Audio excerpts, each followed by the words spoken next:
Bridal craft the wedding mall Pan Bazar Tirur. പ്രകൃതി ഭംഗി ആസ്വദിക്കാൻ അരീക്കാട് പാടത്തെത്തുന്ന വിനോദസഞ്ചാരികൾക്ക് സൗകര്യമൊരുക്കി താന്നാളൂർ ഗ്രാമപഞ്ചായത്ത്. എല്ലാ ദിവസവും വൈകുന്നേരം ജില്ലയുടെ വിവിധ ഭാഗങ്ങളിൽ നിന്നും സ്ത്രീകളും കുട്ടികളും അടക്കം നിരവധി പേരാണ് ഈ പ്രദേശത്തെത്തുന്നത്. 75 ഏക്കറിൽ വ്യാപിച്ചു കിടക്കുന്ന വിശാലമായ പാടത്ത് പ്രധാനമായും പച്ചക്കറികൾ, വിവിധയിനം തണ്ണിമത്തൻ, പൊട്ടുവെള്ളരി, സൂര്യകാന്തി തുടങ്ങിയ കൃഷികളാണുള്ളത്. പ്രകൃതി ഭംഗി ആസ്വദിക്കാനെത്തുന്നവർ ജൈവ കൃഷിരീതി മനസ്സിലാക്കുകയും പഴവർഗ്ഗങ്ങളും പച്ചക്കറിയും വാങ്ങിയുമാണ് തിരിച്ചു പോവാറ്. എന്താണ് ഇവിടെ ഇത്ര തോന്നുന്ന ആൾക്കാര്? കുറെ ആൾക്കാർ ചോദിക്കണം എന്താ നാട്ടിൽ ഇത്ര പ്രത്യേകത? ന്യൂസിലാൻഡുമായി എന്താണ് ഇത്ര പ്രത്യേകത? എന്തെങ്കിലും പ്രത്യേകത ഉണ്ടോ ഇവിടെ? ഈ ക്ലൈമറ്റ് ആണ്, ഈ പ്രകൃതി ഭംഗി നമ്മുടെ ചുറ്റുപാടില്ല. അതൊക്കെ തോന്നുന്നത് കാണുമ്പോ ഞങ്ങൾക്ക് ഭയങ്കരമായിട്ട് സന്തോഷമാണ്. നാട്ടിൽ ഇങ്ങനെ ഒരു സംഭവം ഉണ്ട് പറഞ്ഞപ്പോഴേ ഭയങ്കര വൈബാണില്ല. പക്ഷെ നിങ്ങൾ വേറെ ഇവിടുത്തെ ആൾക്കാരോട് അറിയാത്ത ആൾക്കാരോട് അന്വേഷിച്ചിട്ടുണ്ടാവും. മഞ്ചേരി നിന്നും മലപ്പുറത്തുനിന്നൊക്കെ വരുന്നുണ്ട് ആൾക്കാർ. അരികോന്നൊരു ഫാമിലി വന്നിരുന്നു ഇവിടെ.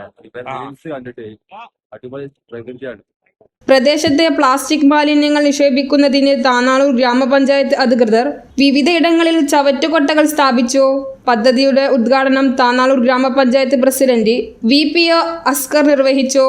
താന്നാളൂർ പഞ്ചായത്തിന്റെ അരീക്കാട് ഈ മേഖലയിൽ മലപ്പുറം ജില്ലയിലെ വിവിധ ഭാഗങ്ങളിൽ നിന്ന് ഒരുപാട് വിനോദസഞ്ചാരികൾ ഈ പ്രദേശത്തെത്തുന്നുണ്ട്.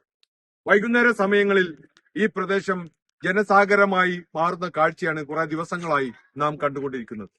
ഇതിനോടനുബന്ധിച്ച് ഈ പ്രദേശത്തെ വേസ്റ്റുകൾ ധാരാളമായി വരുന്നതിനാൽ താന്നാളൂർ പഞ്ചായത്ത് ക്ലീൻ താന്നാളൂർ തിളങ്ങും താന്നാളൂർ എന്ന പ്രമേയം ഉയർത്തിപ്പിടിച്ചുകൊണ്ട് ശുചിത്വ മിഷനുമായി സഹകരിച്ച് പ്രവർത്തിക്കുന്ന ഒരു പഞ്ചായത്താണ്.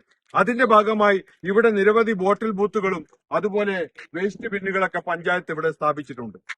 ഈ പ്രദേശത്തെ ഇതിന്റെ ഉന്നമനത്തിന് വേണ്ടി, ഇതിന്റെ പ്രൊമോഷന് വേണ്ടി നാട്ടുകാർ മുന്നോട്ട് വെക്കുന്ന എന്ത് നിർദ്ദേശങ്ങളും നടപ്പിലാക്കാൻ പഞ്ചായത്ത് പ്രതിജ്ഞാബദ്ധമാണെന്ന് അറിയിക്കുന്നു.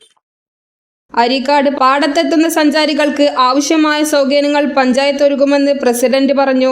ചടങ്ങിൽ സ്ഥിരസമിതി അധ്യക്ഷ തെയ്യമ്പാട്ടിൽ കുഞ്ഞിപ്പ അധ്യക്ഷനായി. ഗ്രാമപഞ്ചായത്ത് അംഗം MP മുഹമ്മദ് അസ്ലം, താന്നാളൂർ ബ്ലോക്ക് പഞ്ചായത്ത് ആസൂത്രണ സമിതി അംഗം മുജീബ് താന്നാളൂർ, KV മൊയ്തീൻകുട്ടി, കള്ളിക്കൽ റസാഖ് എന്നിവർ സംസാരിച്ചു.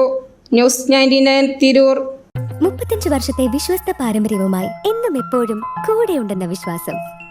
Basit wedding mall, Basith arcade, Poongottukulam, Tirur.